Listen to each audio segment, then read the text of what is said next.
경기도 가평 한적한 시골 마을에 자리한 길손 공방. 그 주변에 펼쳐진 텃밭에서 벙거진 모자를 눌러쓰고 제초 작업에 여념이 없는 이 사람. 잡초 꼽고 있어, 잡초. 전라면 때문에 준비 때문에 통영 갔다가 한 20일 있다가 올라왔더니 잡초가 그냥 엄청 자랐네요. 여기 뭐 오이랑 완두콩이랑 심으면 다 가려져 있어요, 지금. 그거 뽑아야죠.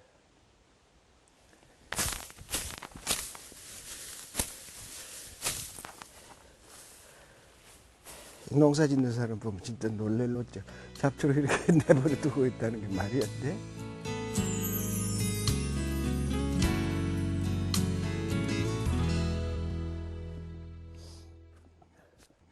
가을에 있을 전시회 준비로 통영의 동피랑에서 작업하느라 쌓였던 스트레스는 자연과 어우러지는 동안 훌훌 털어낸다.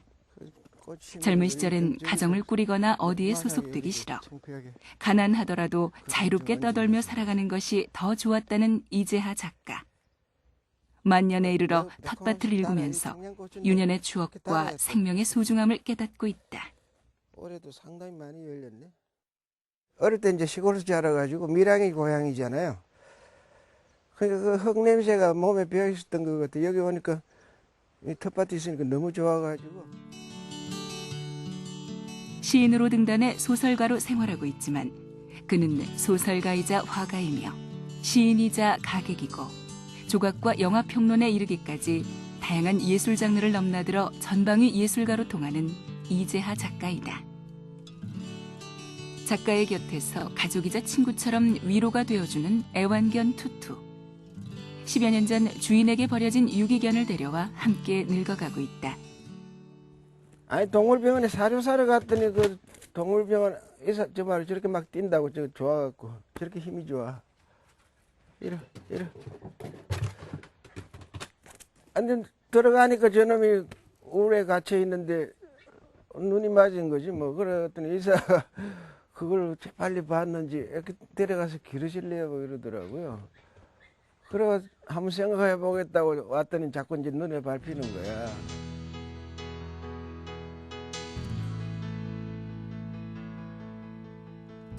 그림을 잘 그린다는 건 있을 수 없고 그저 흔적 남기기 위해 그림을 그릴 뿐이라며 화폭 앞에서 예술혼을 불태우고 있는 이재하 작가.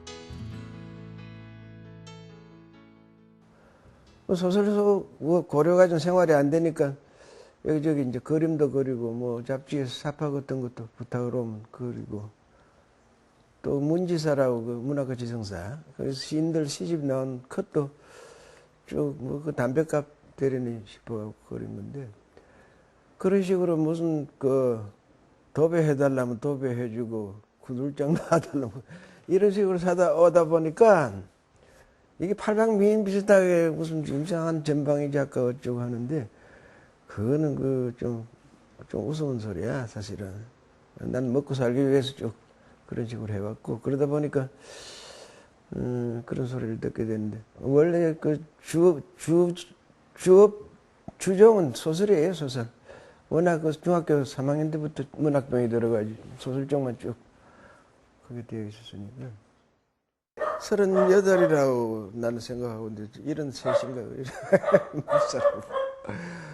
근데 마음은 37, 8이라고 자꾸 청바지도 입고 다니는데 주위에서는 그 가끔 무슨 아버님 뭐 여기 앉으세요 버스 타고 그러면 그때 진짜 억장이 무너지죠.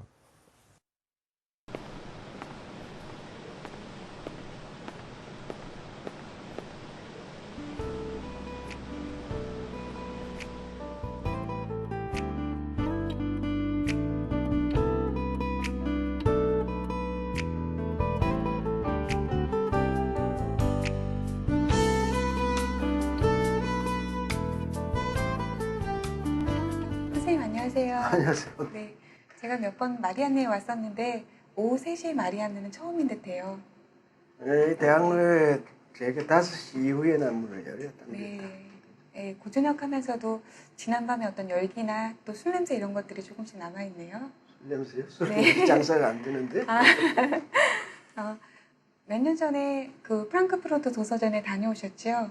예. 네, 그때 재작년인가? 예, 그때 저는 보지는 못했지만 선생님 그때 기립박수를 받으셨다는 소문이 있었어요. 어떤 일이었죠? 아, 거기 극장에서 낭독회를 할 때, 뭔가 이력들을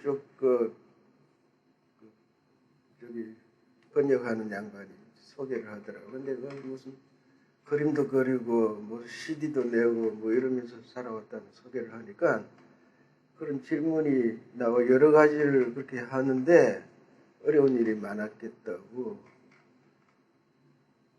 아니 그냥 무슨 나는 그냥 살다 보니 그렇게 된 건데 고민도 많았겠다고 그러더라고요. 네. 거기 무슨 고생이 아니 고생을 해서 여기 앉아 있지 않죠. 벌써 죽었죠. 뭐 이런 그랬더니 모두 웃고 박수를 치더라고. 네. 공방에서 작업하시는 모습을 봤는데요. 저는 이재하 선생님은 소설가로만 늘 생각하고 있었고 그림을 보더라도 역시 선생님은 소설가다라고 생각했었는데 그 그림들을 보니까 역시 선생님 화가시구나라는 생각이 들어요. 지금 마리안네에도 곳곳에 선생님들의 그림을 볼 수가 있는데요. 지금 이 찻잔에도 그렇고요. 선생님 그림에는 유독 말과 여자들이 많이 등장하죠. 그렇다면 선생님 작품에 등장했던 수많은 여주인공 중에서 선생님이 가장 애착을 가지시는 인물은 누굴지 궁금해요. 애착 소설들의 여자주인공 등장하지 않는 소설이 없는데 내가 특히 애착을 가진 거는 유자약전에 나온 유자. 워낙 이제 그 그림 쪽에 생각이 또 있고 하니까 학교도 그쪽을 댕기고 하니까 그 열심히 그림 그리는 어떤 여자에 대한 애착이 굉장히 깊어요. 아마 그래서 그 작품도 나온 것 같고 그리고 이제 그 쓰고 보니까 또 그게 모두 얘기들을 많이 해주시고 이러니까 이게 이제 대표작처럼 되어가지고 대표작에 나오는 인물이니까 특히 애착이 가는 거죠. 네. 오래전 유자약전을 재미있게 그러면서도 새롭다라는 생각을 가지고 읽었던 기억이 새록새록 나는데요. 선생님의 소설은 예전부터 회화적인 기법이 회화적 이미지가 작품 속에 녹아있다는 생각들을 많이 했어요. 그래서 일까요? 독특한 분위기가 소설 속에 있죠. 방금 전에 말씀하신 유자약전도 주인공이 화가잖아요. 화가인 나가 유자라는 주인공을 만들어서 그 안에서 이루어지는 환상의 이제 이야기를 이끌어가는데요. 한편의 초현실주의 기법의 그림을 보고 있는 듯한 느낌이 드는데요. 네. 예, 그게 이제 그 미술학교를 다니고 또 그림에 대한 갈증이 고등학교 때부터 쭉 깊다 보니까 자연히 학교도 그쪽으로 가고 그리고 문학 쪽 병은 그 병이라고 그래야 돼요? 중학교 한 3학년 때부터 네. 그러니까 자연히 이제 상호적으로 침투를 하기 시작하더라고요. 내가 특히 그 영향받은 화가들이 이제 초현실주의 화가들 아니면 표현주의 쪽 화가들인데 그 표현주의나 초현실주의 그림들이 주로 그 문학하고 많이 가까워요. 무슨 표현주의라는 건 인간의 감정을 가장 기본적으로 테마로 삼고 그 감정에다가 치중해서 이제 형식적인 걸 발전해 그 유파인데 그러다 보니까 그 인간의 감정이나 정서가 특히 그 문학하고 상관이 깊어가지고 아마 그 문학 쪽에도 그런 식의 아마 그게 나왔을 거예요. 선생님의 소설은 매우 몽환적이에요. 그렇기 때문에 한편에서는 난해하다라는 그런 평가도 받고 계신데요. 1973년 초식을 발표하셨을 때요. 선생님께서 스스로 환상적 리얼리즘을 추구한다라고 말씀하셨어요. 환상적 리얼리즘이라는 것은 어떤 것인가요? 그게 상당히 지금 한마디로 얘기하고 상당히 복잡한데 자원 첫 창작집 만들고 이제 그걸 내 나름대로 그 창작집 성격을 규명을 하려고 하다 보니까 그런 용어가 나왔어요. 근데 그건 원래 있던 거예요. 미술사조 쪽에서는 비환상파님을 하는 게 있고 그러고 있었는데 그게 이제 생소하니까 이게 환상하고 리얼리즘하고 어떻게 매치가 되느냐 이런 얘기들을 하고 옆에서 특히 평론하는 분들이 그걸 무슨 말도 안 되는 소리처럼 얘기를 하시는 분이 있어요. 근데 좀 있으니까 마르케스가 나왔어요. 예, 마술적 마술적 리얼리즘. 그게 나오고 또 텔레비전이 이런 영상으로 좀 슈리얼리즘 쪽 영상들이 이제 광고에 막 등장하기 전에 그때 지금 일상적인 게 돼가니까 그때 이해들 하더라고요. 근데 내가 환상적 리얼리즘이라고 하는 거는 이 현실이 도저히 리얼리즘 하나만 가지고는 이게 소화가 안 되고 또 한계가 너무 빠내가지고 아마 무의식적으로 그걸 판타지하고 여러 가지 요소를 이렇게 복합적으로 묘사를 하다 보니까 아마 그런 게 나온 것 같아요. 11회 독립문학상 수상작인 이재하 작가의 장편 소설 능라도에서 생긴 일. 능라도란 인터넷 사이트를 중심으로 펼쳐지는 이 소설은 도시에 사는 익명의 개인들이 앓고 있는 독특한 병리 현상을 우화적인 기법으로 그려내고 있다. 작가가 추구해온 특유한 환상 구조로서의 소설적 특성과 실험 정신이 돋보이는 작품이다.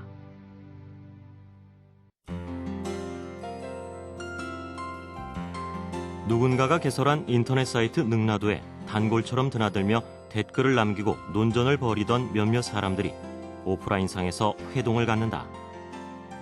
몇 차례의 모임이 이어지던 어느 날, 한 인물이 화장실에서 주웠다는 노란 봉투를 일행에게 가져온다. 그 안에 들어있는 것은 권총 한 자루와 탄창. 논란과 술렁임 끝에 사람들은 호텔의 담장 부근 한 지점에 권총을 묻고 비밀을 공유한 사람들은 권총을 코끼리라고 부르면서 그 사용을 각자의 자유에 맡긴다.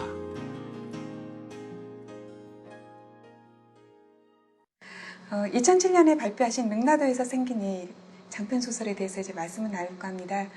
소설의 발상이 참 재미있습니다. 인터넷, 그러니까 온라인상에서 만나던 그 사람들이 오프라인에서 이제 만나죠. 그러면서 이제 그들 사이에 느닷없이 권총 한 자루가 생기고 그것으로 사건이 전개가 됩니다. 미국에서야 빈번하지만 우리나라에서는 엄연히 총기 소지가 불법으로 되어 있잖아요. 예, 그런데 갑자기 권총 한 자루가 생기면 어떻게 할까? 나는 어떻게 할까라는 생각을 저도 해보게 됐는데요. 권총을 권총이라고 부르지도 못하잖아요. 예, 코끼리라고 대신 다른 명칭으로 부르죠. 예, 어떤 이런 소재를 생각하셨는지요? 그것도 일종의 그 장치예요. 이 소설 주인공이 권총으로 되어 있다시피 한데 그런 답답한 현실 또 답보 상태의 현실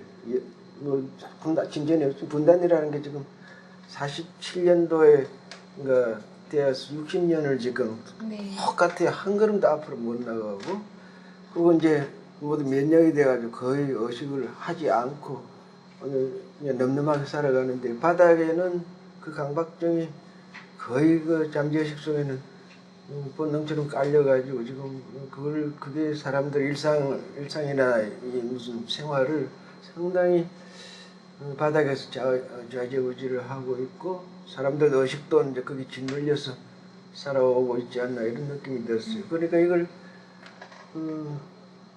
뭔가를 탈출을 하는 어떤 그 계기를 마련해야 되는데 그게 아마 그 장치로 권총이 나왔을 거예요. 미국이나 이런 데서는 지금 총기 난사 사건이랑 아주 예사로 일어나고 그런데 우리 쪽은 아직 건기죠.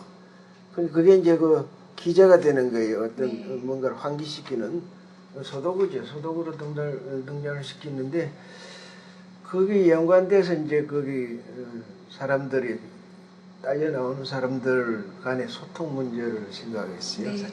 방금 전 말씀하신 것처럼 이 소설의 주인공은 권총이죠. 그래서 권총이라고 할 수 있죠. 네, 권총이 소설 속 인물들에게 전해지면서 인물들의 삶을 다시 한번 확인시켜주고요. 또 상처와 한을 해결해 주는 역할을 하게 되잖아요. 그 사람들의 그 상처라든지 이 강박관념이 뭔가 하고 이제 몇 사람을 주인공들을 등장시켜서 쭉 뒤를 따라가다가 끝에 가서 이제 이 권총이라는 게 어디서 생겼느냐 하는 역사 문제가 나와요. 이게 옛날에 그 좌우 대립 그 틈바구니에서 나온 아직도 남아있는 그게 등장을 한 건데 그 이제 그 장치라는 거는 그 결국은 분단 쪽으로 주제가 바닥에 깔리고 그게 끝에 가서야 이제 그걸 밝히고 뭐 이런 식의 구조가 되어 있어요. 네. 소설이. 그 권총이 그 아이디 키티라는 사진 작가인 장성일이 이제 현실로 가지고 들어오는 물건이잖아요. 그 총이 이제 방금 전에 말씀하신 것처럼 그의 매형이 남긴 걸로 이제 추정을 하게 되는데요. 키티의 일화가 선생님의 자전적인 요소가 들어있는 걸로 저는 알고 있는데요. 근데 그 자전적인 요소라는 게 저쪽 남쪽에 가면 그 좌우 대립인이 옛날에 남로당이 네. 보도연맹이니 이러면서 정치적인 시련이 아주 많았는데 저 남쪽 쪽으로 저 호남이나 영남 쪽으로 가면 그런 집안이 굉장히 많아요. 네. 또 우리 집도 누나 큰 매형이 그 철도청에 댕기던 분이었는데 그 남로당 쪽에 연관이 되어서 흔적도 없이 사라져버려. 보도연맹이라고 전향단체를 만들었다가 그 이제 살려주려고 전향단체를 만들어서 거기 가입을 시켜놓고는 6.25 전해죠, 아마. 네. 밤중에 모두 그 중앙 그 본부로 모이라고 놓고 어디로 간지 없어져 버린 거야. 이런 식의 그 이상한 그 질곡이라고 역사적인 질곡이 안 겪을 수가 없고 저 남쪽에는 그런 집안들이 많고 상처가 굉장히 광범위하게 퍼져 있어요. 거기서 이제 비로소 이 주제가 이제 여기서 등장을 하니까 이게 통일시범시라는 게 나오는데 이 통일시범시를 얘기하려고 사실은 그 권총이 나온 거예요. 네. 지금 선생님께서 보도연맹에 대해서 말씀해 주셨는데 그때 그 현실에 관한 일들이 여러 선생님들의 목소리를 통해서 각기 다른 목소리로 또 선생님이 능라도에서 생긴 일에서는 또 다른 목소리로 들려지는 것 같아서 굉장히 신기하고도 재밌다는 생각이 듭니다. 능라도는 평양에 실제로 있는 섬이라고요? 능라도 유명하잖아요. 옛날에 그 신소설에도 능라도가 있고 예.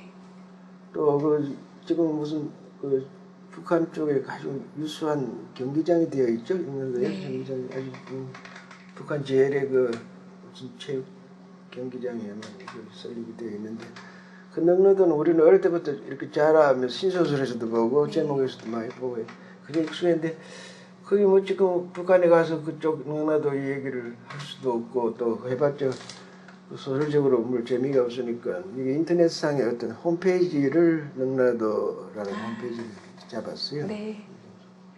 그럼 능라도라는 그런 홈페이지의 이름도 그렇고요. 또 키티의 얘기를 통해서 나오는 문제들도 그렇고 선생님께서 지속적으로 제기한 어떤 소설적 문제들을 짐작할 수 있는데요.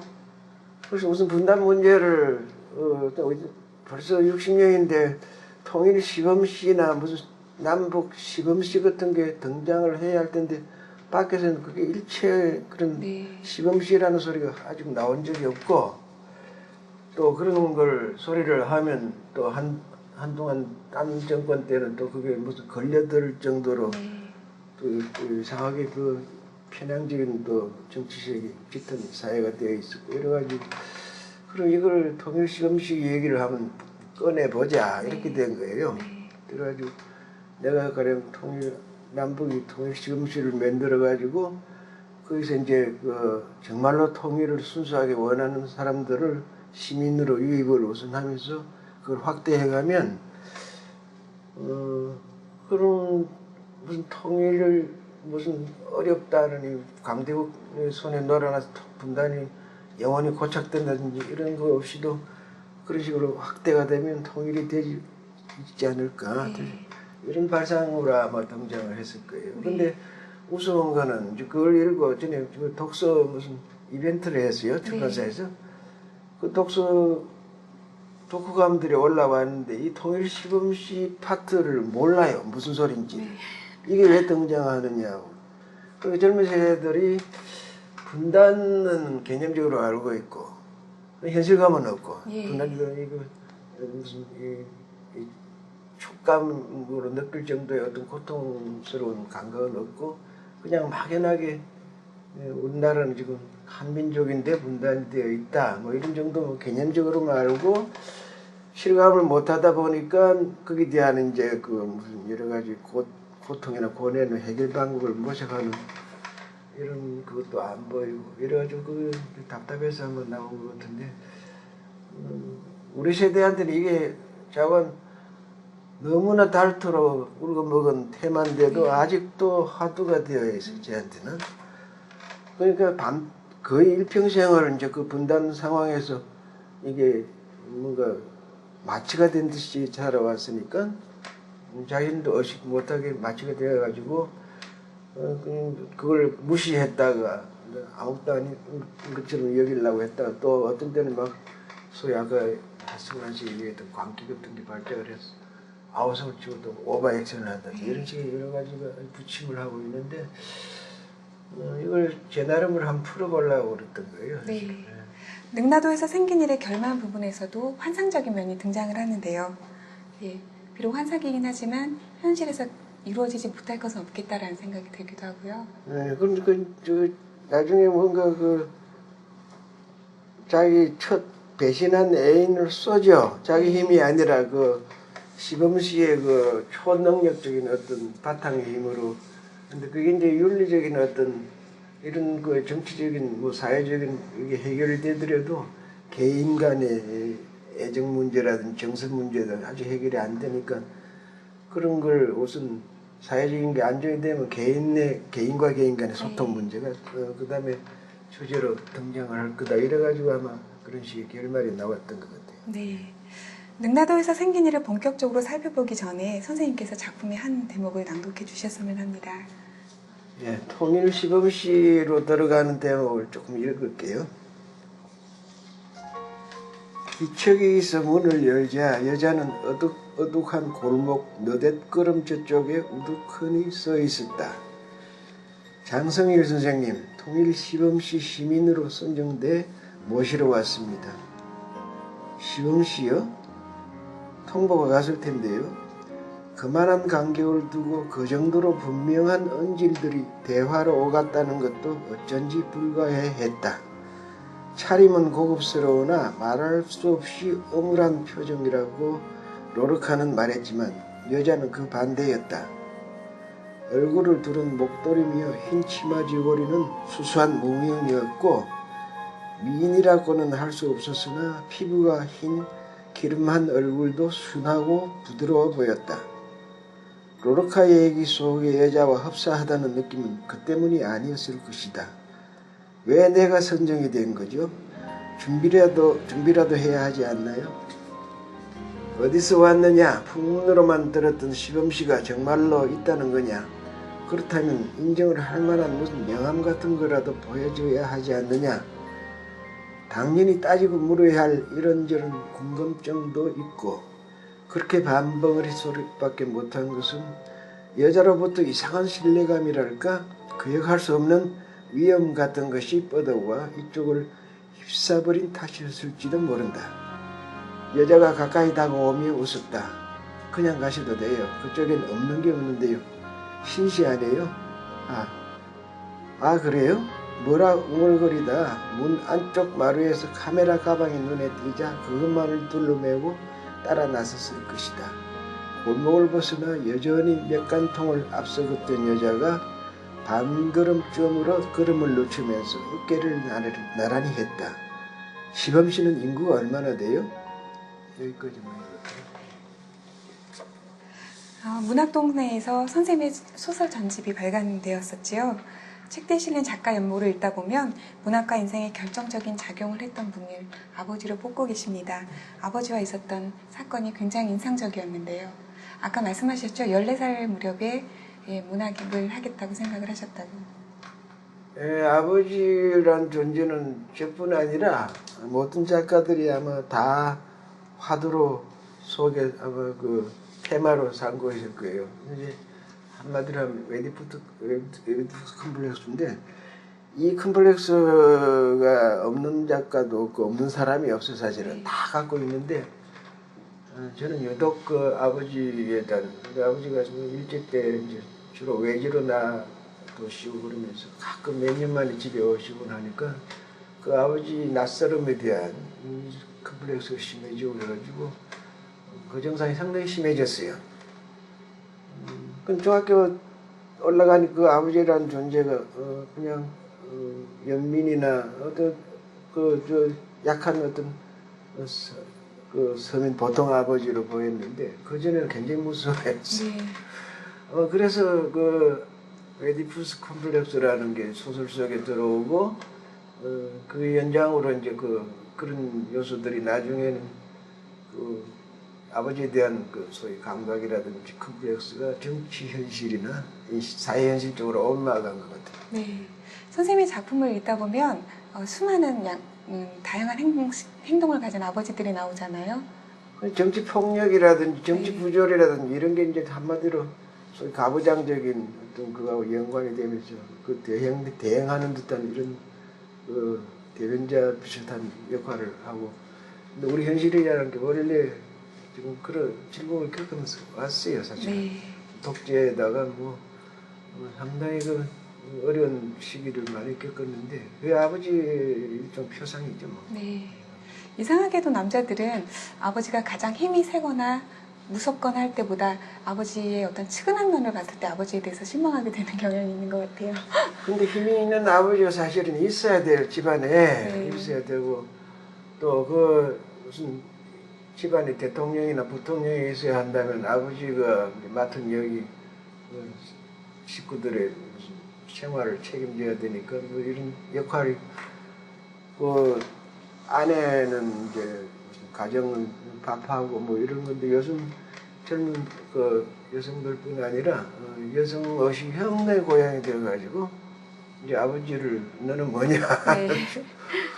덤벼 들어가지고 이제 반항하고 싸우고 또 아버지가 심지어는 내쫓고 뭐 이래가지고 아버지를 박탈을 해버린 경향들이 상당히 농후한데, 아버지 그런 대로 그 가부장적인 인습이 안 좋죠, 안 좋은데 그건 그것대로 사상을 시키고 아버지의 존재를 다시 제자리에 넣어줘야 돼요, 사실. 네. 그래야 균형이 맞고 또 그런 식의 소설이 이게 서로 긴장감이 있어가지고 뭔가 조화가 되는데, 그게 없으면 이렇게 한쪽이 찌그러지는 이런 소설이 돼요, 사실은. 네. 내가 보기엔 그래. 유년 시절 손수 만화책을 만들어 친구들에게 보여주던 실력이 쌓여 오늘에 이른 이재하 작가. 20대 초반 표현주의와 초현실주의 화가들의 심취하며 영향을 받아서인지 그의 소설 역시 이미지를 중시하는 회화적 상상력으로 가득하다. 자신의 작품을 일컬어 환상적 리얼리즘이라고 칭했듯 그의 작품들은 전통적 리얼리즘 수법과 뚜렷하게 대비된다. 부조리한 현실과 개인의 욕망을 해결하기 위해 비약과 단절로 가득 찬 환상적인 수법의 작품들을 발표해왔다.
그 문학적인 그 이력에서도 늘 이 얘기를 하시면 초현실주의, 표현주의 쪽 영향을 많이 받았어요. 그게 문학하고 제일 가까운 그거예요.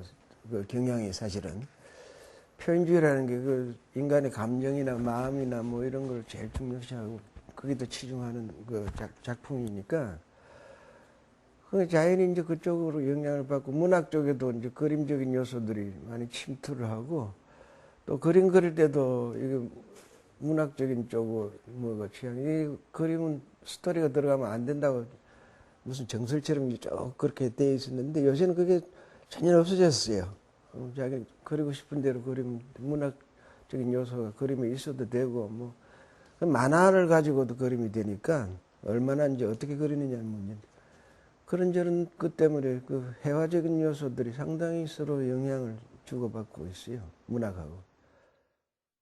선생님의 그림들을 쭉 둘러봤는데요. 역시 말과 여인들이 나옵니다. 말을 실내에 끌어들인 것이 굉장히 독특한데요, 선생님. 근데 여태까지 말이라고 하는 그 동물은 전부 화포에서 어떻게 나타나느냐 하면 이 들에서 그냥 힘차게 달린다든지 질주를 한다든지 야생적인 그대로 모습 그대로 나온 그런 거 너무나 많이 그리고 또 그리기도 쉬워요 사실은.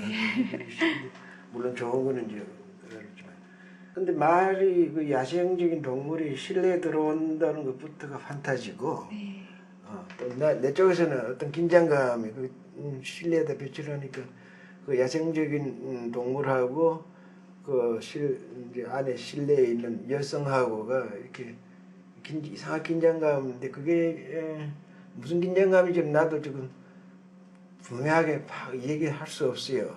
할 수 없는데 자우한 어떤 소통, 관계, 어떤 리비도적인 정욕적인 거라고 해서 욕망이라도 조금 자원 인간이 가진 복합적인 욕망하고 그 동물이 가진 야성적인 어떤 힘하고 이렇게 매치가 되면서 이상한 긴장감이 일어나는 것 같아가지고 그림에 이제 주로 그 실내에다가 말을 등장시키고 또 여성은 내 이제 평생을 추구해온 어떤 말이어서 그러니까 그게 아마 서로 좋은 관계에 쓰는 모양인데 모르겠어요. 그게 그림이 되어 있는지 어쩐지는 모르겠지만 그 실내에 들어온 말이란 자체가 판타지고 근데 어떤 때가 그 판타지가 굉장히 덜 느껴질 때는 거기서 무슨 덜불 같은 연기를 좀 배치기도 하고 여러 가지 몇 가지 소독을 장치를 해요. 근데 그 문학적이라서는 안 되죠. 사실은 그림이 안 되죠. 좀 그 문학이 그림이 들어와서는 안 된다는 이런 그 관념도 또 없어졌고 자원 그림은 어떻게든지 그림이 되면 된다고 해서 이제 그런 식의 그 배치를 했어요. 선생님 의문이긴 한데 그림이 편하세요? 아니면 소설이 편하세요? 그림이 편하죠. 그림이 편하고 또 소설들은 이거 써도 덜 팔리고 하니까 그림 쪽이 훨씬 실생활에도 도움이 많이 되죠. 전통적인 문체에 익숙해 있는 독자라면 선생님의 소설적 문체를 읽게 되면 좀 한 번쯤 당황하게 될 텐데요. 일단 시공간이 섞여 있고 또 모든 작품에서 현실관상이 잘 어우러져 있어요, 선생님. 그래서 어떻게 보면 일종의 낯설게 하기가 아닐까라는 생각도 하게 되는데요. 어떤 효과를 노리시는 것인지요? 그게 이제 저 문학 쪽에 함부로 판타지를 묘사한다고 판타지가 생기는 게 아니에요. 그런데 이제 그림을 하다 보니까 이 대칭이라고 소묘하는 어떤 방법 같은 게 체득이 되니까 이걸 문학적으로 언어로 문학적인 언어로 변형을 이런 식으로 하면 되지 않을까 해서 시도를 해본 것들이고 송란시 소설도 보면 영화적인 언어가 이상하게 문학적으로 아주 절묘하게 바뀌어가지고 실감이 있는데 근데 요즘 그 젊은 세대들이 세대들이 영상물은 잘하는 세대들이 영화 장면을 그대로 이렇게 쓰면 그게 표상이 돼가지고 독자들도 그대로 받아들이긴 한데 그게 아니에요. 내가 보면 그게 아니에요. 그 이제 문학으로 치환을 해야 되는데 그걸 승란 씨는 잘하더라고요. 나도 그 회화적인 걸 어떻게 이제 문학적인 언어로 바꾸느냐 이런 문제로 저절로 이제 소설 공부를 하다 보니까 그런 식으로 변형이 된 것 같아요. 네. 선생님께서 쭉 말씀하셨듯이 어쩌면 현실을 논리적으로 설명할 수 없기 때문에 아까 또 말씀하신 것처럼 그런 환상 기법들을 눈에 보이는 그 이성 가지고는 현실이 파악이 안 되고 저는 또 특히 잠재의식, 무의식을 그 이성적인 밖에 이제 현상들이나 눈에 보이는 것보다 더 중요시하기 때문에 그걸 독자들을 그걸 가지고 건드리려고 독자들 감성이나 잠재의식 속에 숨어있는 어떤 본능이나 이런 걸 일깨우고 거기서 새로운 이제 각성이나 새로운 눈 같은 걸 좀 동참시키려고 아마 그런 식으로 쓰고 있습니다. 네. 방금 전에 말씀드린 나그네는 길에서도 쉬지 않는다. 또 초식, 유자 약전을 비롯해서 선생님의 대표작들이 굉장히 많습니다. 1980년대 우리 문단의 분위기라는 것이 이제 대사회적 역할을 많이 필요로 하던 때였는데요. 그 무렵 선생님의 작품에 대한 평가는 어땠는지 혹시 기억하고 계시는지요? 70년대, 80년대가 소위 리얼리즘이 대세였어요. 네. 근데 이제 밖에는 독재나 이런 정치적인 악순환이 되풀이되니까 도리 없이 거기 반항하고 반발하는 그 사회의식적인 경향이 대두를 하고 그게 대세가 되었는데 밖에서는 독재가 정치적으로는 독재가 대세고 네. 밑에 바닥으로는 이제 소위 리얼리즘 거기 반발하는 리얼리즘 네. 이런 대세 이제 획일적인 쭉 진행이 되다 보니까 이걸로는 해결이 안 되겠다 싶은 생각이 들기 시작하고 그러면서 이제 그 판타지가 등장을 하고 그 소위 이제 환상적인 리얼리즘 뭐 이런 걸 좀 변형을 시킨 게 등장하고 이랬던 것 같아요. 네. 예. 선생님의 단편소설 초식은 참 재밌습니다. 돈 한 푼 없이 국회의원에 출마해서 매번 낙선을 하잖아요. 0표일 때도 있고 3표일 때도 있다는 식으로 동네에게 이 주인공이 나가 놀림을 받게 되잖아요. 근데 아버지는 국회의원의 꿈을 포기를 하지 않습니다. 그리고 선거 중에는 꼭 채식주의자가 되는 그런 아이러니한 일이 벌어지잖아요. 어떻게 보면 그런 굉장히 싸움판이라고 보여지는 정치판과 또 채식이 잘 맞아 떨어지지 않는 듯한 느낌이 드는데요. 그게 좀 민주주의라는 개념이 이끌어내는 어떤 사물들을 제가 네. 보기에는 그리고 이제 그런 맨날 떨어지는 수도 돈 한 푼 없이 국회의원 출마를 한 모델이 실제로 또 소도시 있었어요. 네. 있었는데 지방 소도시에 가면 그런 그 기인형의 그 선량 후보자들이 많은데 그게 아마 그 상당히 잠재의식 속에 들어있었던 것 같아요. 민주주의라는 거하고 그리고 이제 돈 없이 정치를 하겠다는 그런 후보들하고 이런 게 이제 이게 뭐냐면 우리 국민들이 바닥에서 잠재의식적으로 갈망을 해서 맞으면 진짜 민주주의, 순수한 민주주의에 대한 열망이 아마 이런 소설식으로 변형이 됐던 것 같아요. 네. 나그네는 길에서도 쉬지 않는다도 굉장히 인상적인 작품이었습니다. 3년 전에 죽은 아내의 유골을 이제 뿌리기 위해서 이 동해안에 버스에 내려서 이제 술집에 들어가서 술 마시는 장면부터 소설이 시작이 되는데요.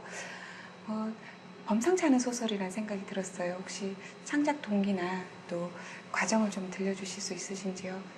네, 그것도 이제 바닥에는 분단이 주제로 깔려 있고, 그리고 이제 이 분단 문제를 어떻게 해결을 하다 보니까 현실적으로는 정치가 해결되지 않으면 안 되고, 그러니까 이게 바닥에 국민들의 심리적으로 우선 해방이 되어야 되는데, 그걸 하자니까 이제 일상적인 이런 리듬이나 습관이나 습성을 가지고는 도저히 분단 문제를 뭐 어떻게 해결할 도리도 없으니까 샤머니즘이 들어와요. 네.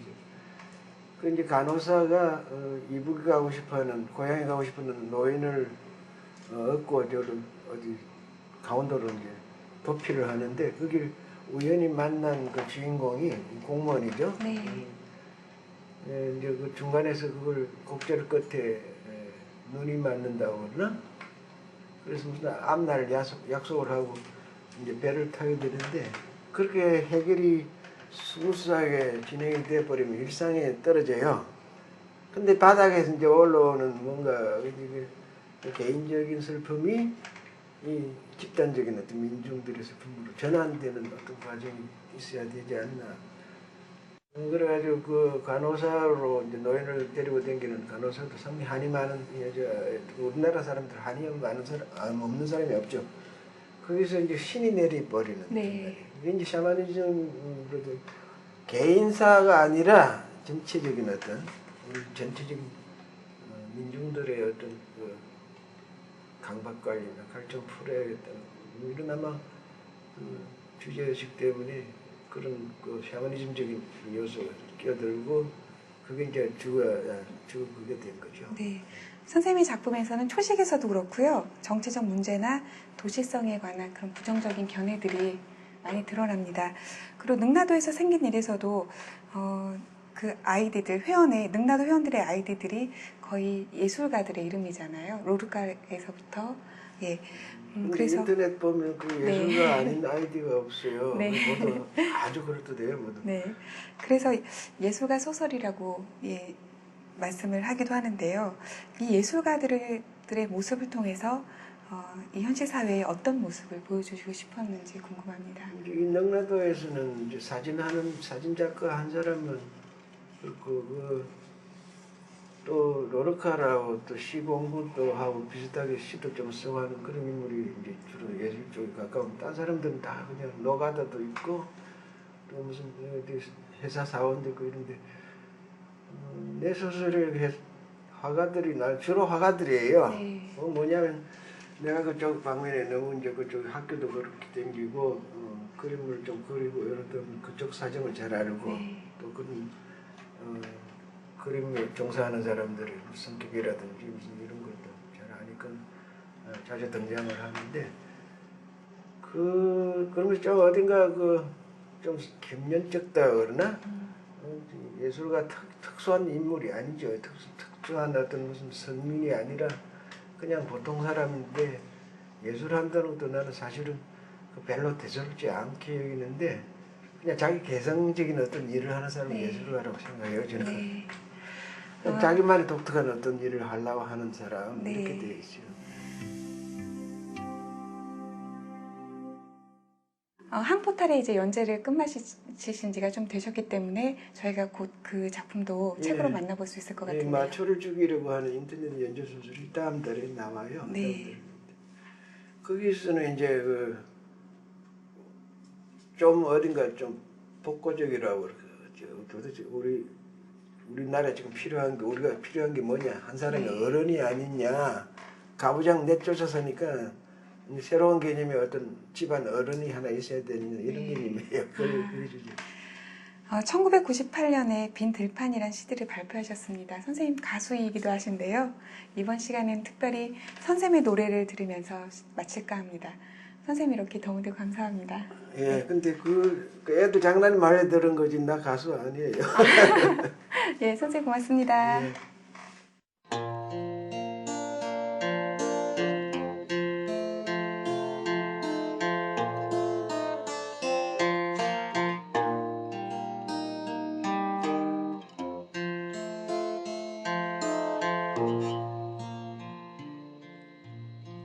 모라는 벌써 지고 없는데 먼 산에 뻐꾸기 울면 상냥한 얼굴 모란 아가씨 꿈속에 찾아오는 세상은 바람 불고 고달파라 나 어느 변방에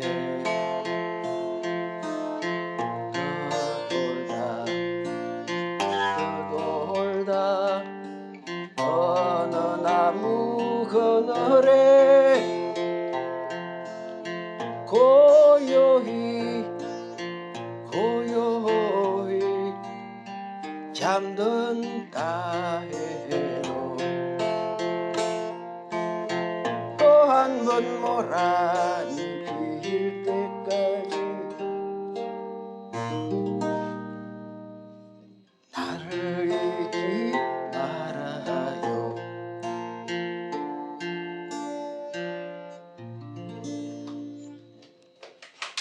중간에 코드가 하나 틀렸어.